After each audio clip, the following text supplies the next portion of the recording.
नमस्कार साथियों, मैं डॉक्टर दिनेश कुमार पांडे।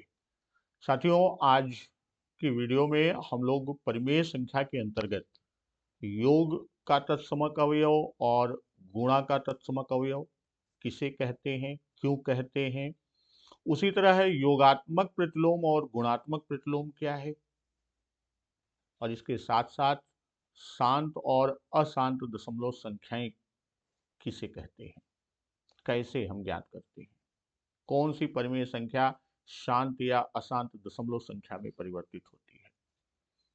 तो आइए शुरू करते हैं। सबसे पहले योग का तत्समक अवयव। हम जैसा जानते हैं कि जैसे किसी पूर्णांक में शून्य को जोड़ने पर योगफल वही पूर्णांक होता है। कोई भी पूर्णांक है उसमें हम शून्य जोड़ेंगे वही पूर्णांक मिलेगा, या शून्य में कोई पूर्णांक को जोड़ेंगे तो हमें वही पूर्णांक मिलता है। ठीक उसी तरह है, किसी भी परिमेय संख्या में शून्य जोड़ें अथवा शून्य में वही परिमेय संख्या जोड़ें तो योगफल समान होता है, यानी वही संख्या प्राप्त होती है। अब इसको हम इस तरह से समझें कि मान लीजिए कोई परिमेय संख्या p/q है। अगर हम इसमें शून्य को जोड़ देते हैं तो हमें वही परिमेय संख्या प्राप्त होती है, या शून्य में हम किसी परिमेय संख्या को जोड़ते हैं तो हमें वही परिमेय संख्या प्राप्त होती है। इसका आंकिक रूप में भी, जैसे मान लीजिए 1/2 में हम शून्य को जोड़ें तो अगर इसके जोड़ की प्रक्रिया को देखें तो ये 0/1 होगा, नीचे 2 लासा आएगा लघुत्तम, तो यहाँ 1 रहेगा और 1 का 2 बार जाएगा तो 0 × 2, तो इस तरह 1 धन 0/2 यानी मान आया 1/2। तो किसी भी परिमेय संख्या में हम शून्य को जोड़ें तो हमें वही परिमेय संख्या मिलती है, या शून्य में किसी परिमेय संख्या को जोड़ें तो हमें वही परिमेय संख्या मिलती है। और इसी प्रगुण के कारण शून्य को परिमेय संख्याओं के योग का तत्समक अवयव कहते हैं। तो इसको हम इस तरह से समझें कि इसी प्रगुण के कारण, इसी प्रगुण के कारण क्या कहते हैं, शून्य को परिमेय संख्याओं के योग का तत्समक अवयव कहते हैं। शून्य को क्या कहेंगे, परिमेय संख्याओं के योग का, परिमेय संख्याओं के योग का तत्समक अवयव कहते हैं। तत्समक अवयव कहते हैं। अब एक दो उदाहरण चाहे और आप देख लीजिए। किसी भी परिमेय संख्या में शून्य को हम जोड़ेंगे तो मान लीजिए हमने कोई परिमेय संख्या लिया 7/13, इसमें हम शून्य को जोड़ेंगे तो भी हमें वही परिमेय संख्या मिलेगी। बहुत और बड़ी संख्या हम ले लें 713/937, और इसमें हम शून्य को जोड़ेंगे तो भी हमें वही परिमेय संख्या मिलती है। इसी गुण के कारण, इसी प्रगुण के कारण ही शून्य को, किसे, शून्य को ही परिमेय संख्याओं के योग का तत्समक अवयव कहते हैं। अगर सीधे यही प्रश्न बनता है कि किस संख्या को परिमेय संख्याओं के योग का तत्समक अवयव कहते हैं, तो इसका उत्तर निकलेगा शून्य को परिमेय संख्याओं के योग का तत्समक अवयव कहते हैं। इसी तरह अब किसी संख्या में शून्य से हम गुणा करते हैं। किसी भी परिमेय संख्या में आप शून्य से गुणा करेंगे। मान लीजिए कोई परिमेय संख्या p/q है और इसमें शून्य से गुणा करेंगे तो इसका गुणनफल सदैव शून्य होगा। किसी भी परिमेय संख्या में शून्य से गुणा करेंगे तो उसका गुणनफल हमेशा क्या होगा, हमेशा शून्य होगा। अब बात करते हैं गुणा का तत्समक अवयव क्या है। तो किसी परिमेय संख्या में 1 से गुणा करें किसी परिमेय संख्या में एक से गुणा करें अथवा एक में उस परिमेय संख्या से गुणा करें तो गुणनफल वही परिमेय संख्या प्राप्त होती है। गुणनफल वही परिमेय संख्या प्राप्त होती है। जैसे इसका उदाहरण एक हम लेते हैं कि मान लीजिए कोई परिमेय संख्या p बटे q है। p बटे q कोई परिमेय संख्या और इसमें एक से गुणा करेंगे तो हमें वही परिमेय संख्या प्राप्त होगी, या एक में हम किसी परिमेय संख्या से गुणा करते हैं तो हमें वही परिमेय संख्या प्राप्त होती है। एक उदाहरण इससे भी हम ले लेते हैं, जैसे 5 बटे ऋण 7 में एक से हम गुणा करते हैं तो हमें 5 बटे ऋण 7 ही मिलेगा। और इसी प्रगुण के कारण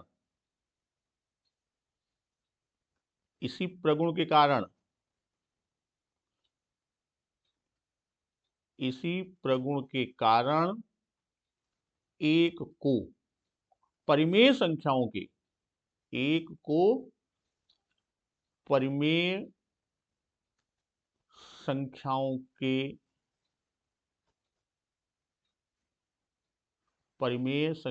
के गुणा का तत्समक अवयव कहते हैं। गुणा का तत्समक अवयव कहते हैं।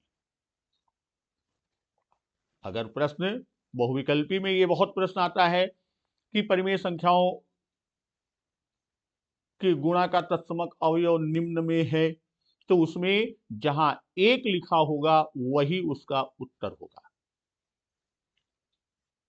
इसके बाद बात करते हैं हम परिमेय संख्याओं का योगात्मक प्रतिलोम। अभी तक हम योग का तत्समक अवयव, गुणा का तत्समक अवयव सीखे। अब बात करते हैं परिमेय संख्याओं का योगात्मक प्रतिलोम।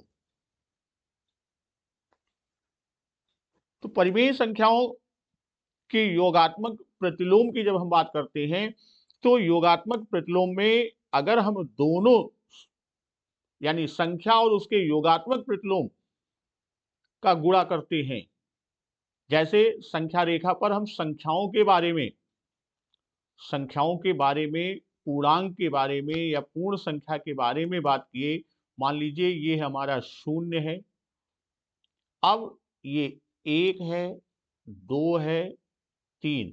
उसी तरह बाईं तरफ ऋण 1, ऋण 2 और ऋण 3। तो यहां पर सबका एक संगत संख्या। अब जैसे 1 का ये ऋण 1, 2 का ऋण 2, 3 का ऋण 3 है।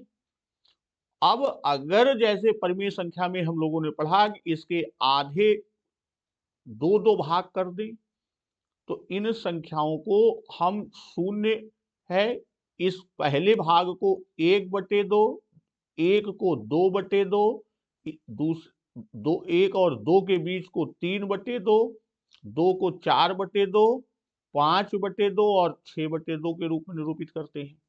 वैसे ही इधर ऋण 1/2, ऋण 2/2, ऋण 3/2, ऋण 4/2, ऋण 5/2 और ऋण 6/2। तो अब 1/2 की संगत उसकी उसी दूरी पर दोनों का परिमाण समान होगा। उसी तरह 3/2 का ऋण 3/2, 5/2 का ऋण 5/2, यानी इनका योग जब किया जाता है तो इनका योगफल 0 आता है। इसी को ऋणात्मक या विपरीत संख्या भी कहते हैं। तो यहां यदि p/q कोई परिमेय संख्या है, हम इसको इस तरह से समझें कि यदि p/q क्या है, p/q एक परिमेय संख्या है। p/q क्या है? एक परिमेय संख्या है। तो p/q का योगात्मक प्रतिलोम क्या होगा? p/q का योगात्मक प्रतिलोम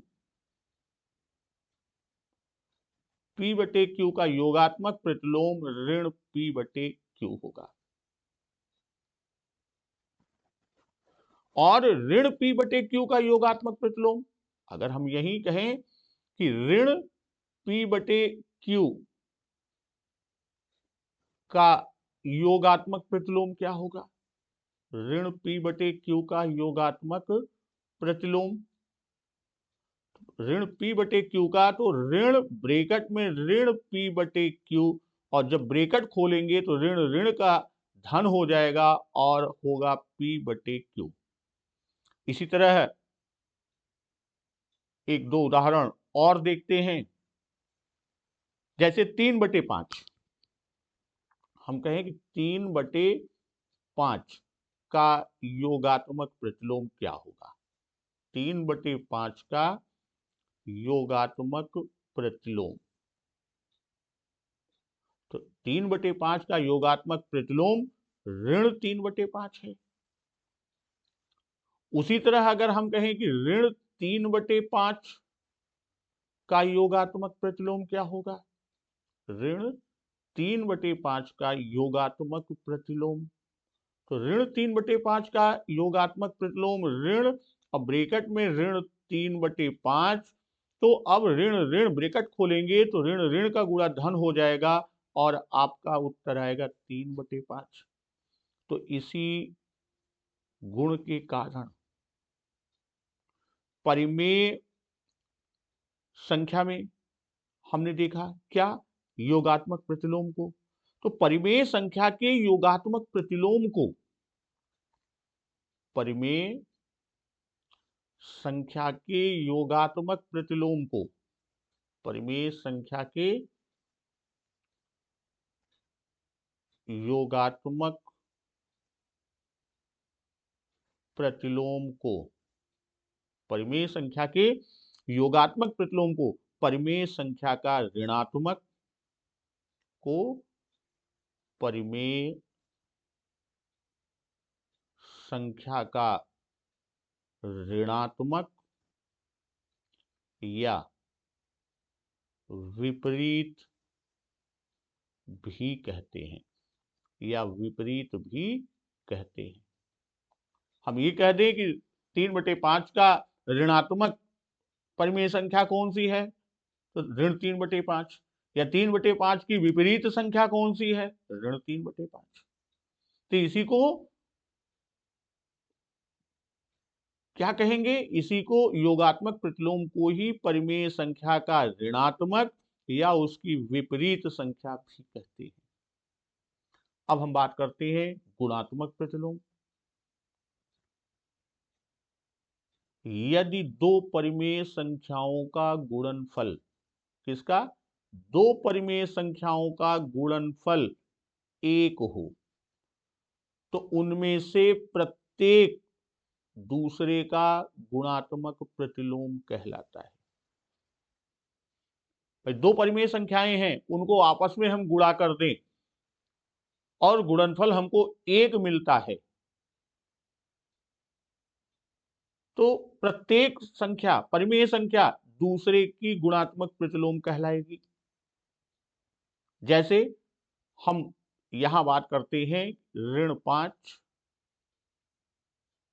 गुणे 1/ऋण 5, इन दोनों का गुणा कितना आया? 1 आया। तो यहां हम कहेंगे ऋण 5 का गुणात्मक प्रतिलोम, ऋण 5 का गुणात्मक प्रतिलोम क्या हुआ? 1/ऋण 5। भाई ऋण 5 का गुणात्मक प्रतिलोम 1/ऋण 5। इसी तरह हम कह दें कि ऋण 5/8 का गुणात्मक प्रतिलोम क्या होगा? ऋण 5/8 का गुणात्मक प्रतिलोम, तो इसका गुणात्मक प्रतिलोम हो जाएगा 8/ऋण 5।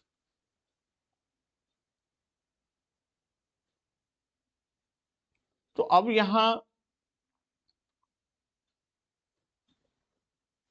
इसको इस तरह से समझे कि यदि P/Q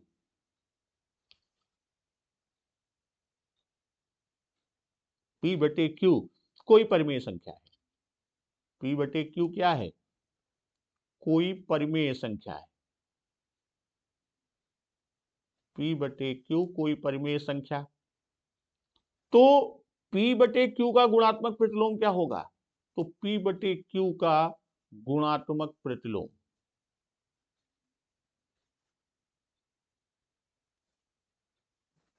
P बटे Q का गुणात्मक प्रतिलोम Q बटे P होगा। भाई परिमेय संख्या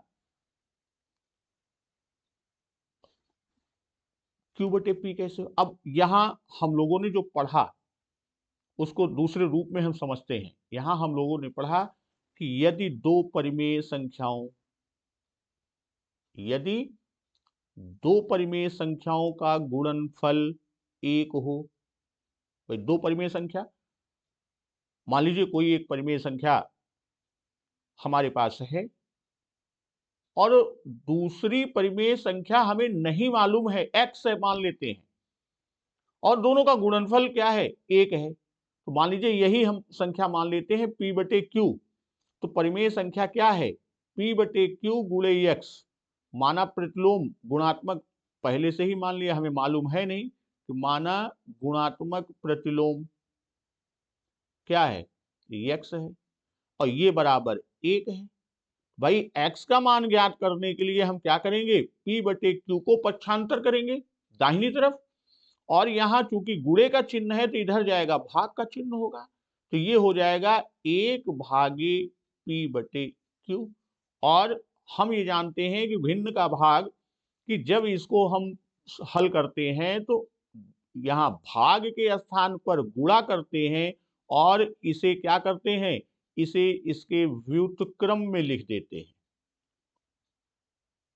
तो ये क्या हो जाएगा? 1 गुणे Q बटे P, और मान क्या आया? Q बटे P। तो इसका गुणात्मक प्रतिलोम Q बटे P, P बटे Q का गुणात्मक प्रतिलोम क्या है? Q बटे P है। इसीलिए इसी गुण के कारण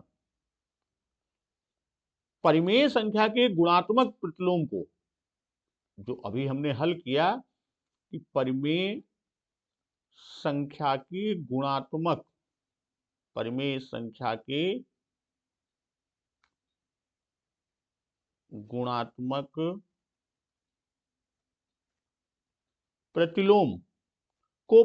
संख्या का व्युत्क्रम भी कहते हैं। प्रतिलोम को क्या कहते हैं? को परिमेय संख्या का व्युत्क्रम भी कहते हैं। परिमेय संख्या का व्युत्क्रम भी कहते हैं। व्युत्क्रम भी कहते हैं। परिमेय संख्या x के जो गुणात्मक प्रतिलोम, जैसे परिमेय संख्या x, परिमेय संख्या x के गुणात्मक प्रतिलोम, अब इसका गुणात्मक प्रतिलोम क्या होगा?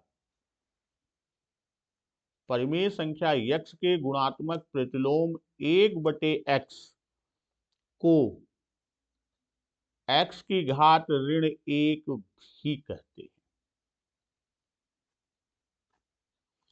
क्योंकि x की घात ऋण 1 का मतलब है, अगर हम कहें कि x की घात ऋण 1 का मतलब है 1 बटे x, तो इसे गुणात्मक प्रतिलोम को x की घात ऋण 1 भी कहते हैं, उसमें भी हम व्यक्त करते हैं।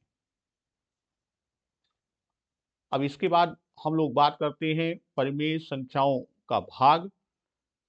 भाई परिमेय संख्याओं का भाग, कि एक परिमेय संख्या को दूसरी शून्येतर परिमेय संख्या से भाग करने में पहली संख्या में दूसरी परिमेय संख्या यानी भाजक के गुणात्मक प्रतिलोम, जो अभी यहां हम लोगों ने बात किया कि परिमेय संख्या के गुणात्मक प्रतिलोम को परिमेय संख्या का व्युत्क्रम भी कहते हैं, तो वही चीज यहां जब हम परिमेय संख्याओं का भाग करते हैं तो एक परिमेय संख्या को दूसरी शून्य से इतर परिमेय संख्या से भाग करने में पहली परिमेय संख्या में दूसरी परिमेय संख्या यानी जो भाजक है के गुणात्मक प्रतिलोम से गुणा कर दिया जाता है।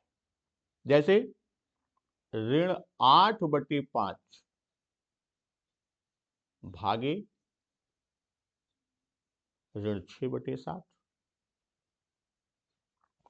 तो हम यहां जो कहा, दूसरी परिमेय संख्या के भाजक, परिमेय संख्या क्या है, भाजक के गुणात्मक प्रतिलोम से गुणा कर देते हैं। यानी ऋण 8/5 गुणे, अब इसका गुणात्मक प्रतिलोम 7/ऋण 6 इस रूप में हो जाएगा। और इसको आप हल करेंगे तो 2 3 बार जाएगा, और यहाँ 8 में 4 2 का 4 बार जाएगा। तो इस तरह हमारा आ गया ऋण 28/ऋण 15। ऊपर नीचे दोनों ऋण है, तो इसका मान हो गया 28/15। तो इस तरह हम इसका भाग देते हैं। तो इसको इस तरह से भी हम समझ सकते हैं कि यदि एक परिमेय संख्या a/b है, उसका भाग दूसरी परिमेय संख्या c/d से करते हैं, तो इसको हम लिखेंगे a/b गुणे d/c। परिमेय संख्याओं का भाग इस विधि से करते हैं। अब परिमेय संख्या को दशमलव संख्या के रूप में व्यक्त करना। अगर कोई परिमेय संख्या है, उसे हम दशमलव संख्या के रूप में व्यक्त करते हैं। अब जैसे 5/8 एक परिमेय संख्या हमने लिया 5/8, और दूसरी परिमेय संख्या लिया 7/11। तो अब 5 में 8 से हम भाग देते हैं। भाई 8 का पहाड़ा पढ़ेंगे, टेबल पढ़ेंगे कि 5 से ज्यादा ना हो, एक बार भी ले जाएंगे तो 8 1 8 या 8 1 8। तो एक से छोटी संख्या क्या है, 0। हम 0 बार ले जाएंगे, तो इसमें से इसको घटा देते हैं तो 5 आया। अब कोई आगे संख्या नहीं है, हम दशमलव लगाते हैं, 0 बढ़ाते हैं, तो कितनी बार जाएगा, 6 बार। 8 8 6 48, 8 6 48। फिर कितना बचा, 2 0। फिर 8 दूनी 16, और फिर कितना बचा, 4 0 8 पंचे 40। यानी यह यहां पर आके पूर्णतः विभाजित हो गई, एक रूप। दूसरा, 7 में हमें 11 से भाग देना है, 7 में 11 से, तो यहां पर भी 0 बार जाएगा, बचा 7। अब दशमलव लगाएंगे, 0 आया, तो 11 का 6 बार जाएगा, 66। फिर घटाएंगे तो 4 आया, 0। 11 का 3 बार जाएगा, 11 तिहाई 33। फिर 7 आया, 0। 11 छंग 66। फिर 4 आया, 0। 11 तिहाई 33। तो इस तरह हम देखेंगे कि ये 6 3 6 3 6 3 6 3 6 3 चलती चली जाती है। भाई 6 3 6 3 6 3 चलती चली जा रही है। अब यहां जो 6 3 6 3 6 3 चलती चली जा रही है, जो अभी हमने देखा कि शांत या अंत होने वाली दशमलव संख्या, और आगे हम देखेंगे अशांत दशमलव संख्या। तो यहां पर वही बात हम कर रहे हैं। अब यहां 5 में 8 से जब हमने भाग दिया, भाग की संक्रिया को किया, तो कुछ चरणों के बाद ये समाप्त हो गई, यहां आके ये समाप्त हो गई। किंतु जब 7 में 11 से भाग की संक्रिया किया, तो यह अनवरत चलती चली जाएगी। जितना आप ले जाएंगे, 6 3 6 3 6 3 6 3 6 3 आती चली जाएगी। तो इस आधार पर परिमेय संख्या को दशमलव संख्या के रूप में व्यक्त करते हैं, तो हमें कई रूप मिलते हैं। उनमें से पहला रूप शांत या अंत होने वाली संख्याएं। पहली संख्या क्या है, शांत या अंत होने वाली संख्याएं। तो यहां अब इसका उदाहरण हम लेते हैं, जैसे 3/5 एक उदाहरण लिया। एक हमने लिया 7/5, और एक लिया 3/20। एक लिया 3/20। तो अब 3 में 5 से आप भाग दीजिए, भाई 3 में 5 से भाग दीजिए, तो 5 0 बार गया, 3 बचा, दशमलव लगाया 0, 5 6 30, 6 बार गया। यहां पर ये शांत हो गई, शांत हो गई यानी अंत हो गई। 7 में 5 से भाग दीजिए, 7 में हम 5 से भाग देते हैं, सॉरी 5 में 7 से भाग देना है, या 7 में हम 5 से भाग देते हैं, दोनों में आपकी स्थिति देखिए अलग अलग हो जाएगी। अब 7 में हम 5 से भाग देते हैं तो क्या होता है भाई, 5 का एक बार गया, 2 बचा, दशमलव लगाया, 0, 5 चौक 20। यहां पर भी ये अंत हो गई यानी शांत हो गई। वहीं जब हम 3 में 20 से भाग देते हैं, 3 में 20 से भाग देते हैं तो दशमलव लगाया, भाई पहले 0 बार ले गए हम 3, फिर दशमलव लगाया 0, तो 20 का एक बार गया, 10 बचा, फिर 0 बढ़ा, 20 पंचे 100। यहां पर ये शांत हो गई। तो यहां जब इस तरह की संख्याओं को हम देखते हैं तो यहां आप देखिए ये 5 है, यहां 5 है, यहां 20 है, तो इसके अभाज्य गुणनखंड 2 और 5 के रूप में आते हैं। तो इस तरह हम ये कह सकते हैं कि शांत दशमलव में व्यक्त होने वाली, किसमें, शांत दशमलव में व्यक्त होने वाली, शांत दशमलव में व्यक्त होने वाली परिमेय संख्याओं के हरों, परिमेय संख्याओं के हरों के अभाज्य गुणनखंड, हरों के अभाज्य गुणनखंड केवल 2 या 5 या 2 और 5 दोनों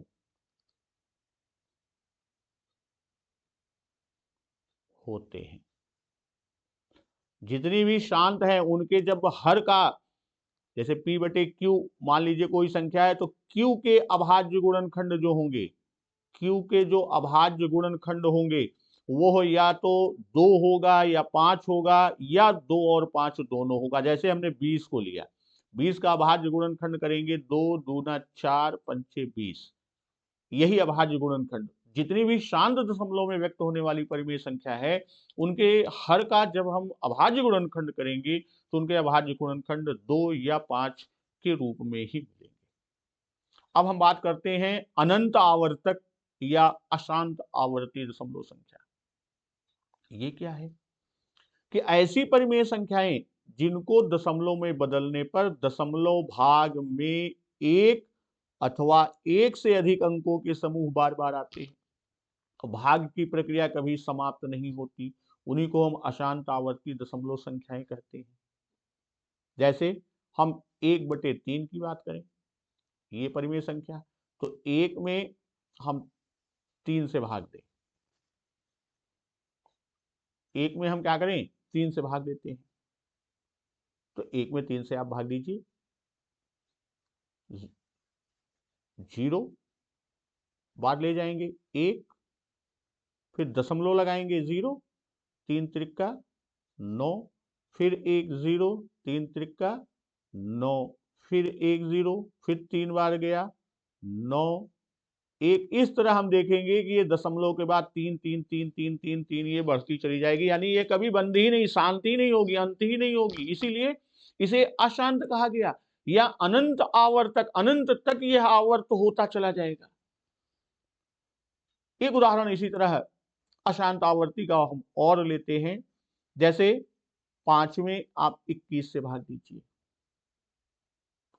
5 में 21 से 0 बार ले गए, 5 बचा, दशमलव लगाया 0 आया, तो अब 21 का ले जाएंगे तो 21 दूना 42, बचा कितना 8, 0 बार गया। अब कितनी बार जाएगा, 3 बार, 21 तिहाई 63, बचा कितना 17, 0 बढ़ा। अब कितनी बार जाएगा, 8 बार, तो कितना आएगा 168, बचा कितना 2। 0 बार 21 से छोटा है तो हम 0 बार ले जाएंगे, फिर बचा 20, 0 बार आया, फिर कितना आएगा 9 बार हम ले जाएं,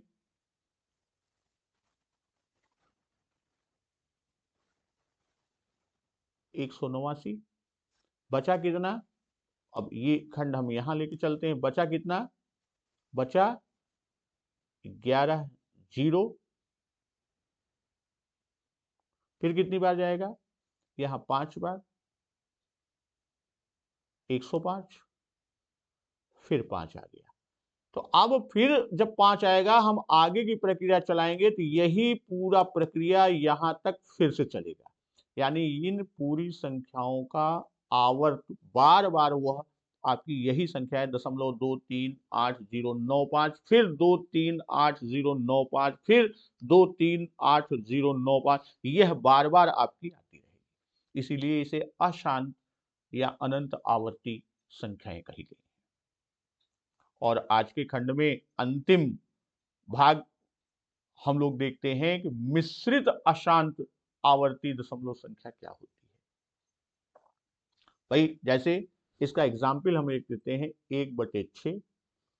तो 1/6 जब हम लेके चले यानी 1 में हम 6 से भाग दें 0 बार, 1 0 दशमलव 1 बार गया, 6 4 0, 6 का 6 बार गया, 6 छंग 36, फिर 4 0, फिर 6 बार गया, फिर 4 0, फिर 6 बार, इस तरह ही ये 6 6 6 6 बढ़ती जाएगी। तो यहां हम ये देखते हैं कि दशमलव के तुरंत बाद 1 जिसकी पुनरावृत्ति नहीं हो रही है, किंतु उसके बाद वाला अंक 6 बार बार आता है, इसीलिए इसे मिश्रित अशांत आवर्ती दशमलव संख्या कहते हैं। दोस्तों इस तरह आज हम लोगों ने संख्या पद्धति के अंतर्गत जितने भी मुख्य पहलू थे, मुख्य खंड थे, उन सबका अध्ययन कर लिया। और अब हम अगले वीडियो में गणित के अगले पाठ को लेकर आएंगे। तब तक नमस्कार, वंदे मातरम।